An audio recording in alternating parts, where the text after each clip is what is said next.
నందీశ్వరుడు నిరంతర శివదర్శనంలో ఉంటాడు. అందుకే నంది చెయ్యని దర్శనం మొదట ఎవ్వరూ చేయకూడదు. మీరు ఇప్పటికీ శ్రీశైలాది క్షేత్రములకు వెడితే సుప్రభాతం చదువుతారు.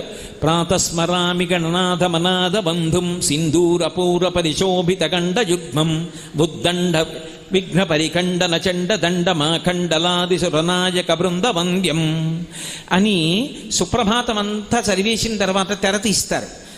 పరాకు చెప్తారు, పక్కకుండండి, ముందు నంది చూడాలి, పక్కకుండండి అని చెప్తారు.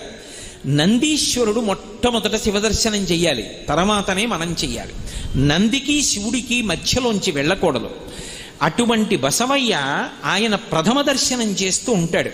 ఒక్కొక్కచో నంది ఎంత అనుగ్రహాన్ని ఇచ్చేస్తాడంటే ఇక పునర్జన్మ లేకుండా కూడా చెయ్యగలడు. శ్రీశైలంలో ఇప్పటికీ కూడా శిఖరేశ్వరము అని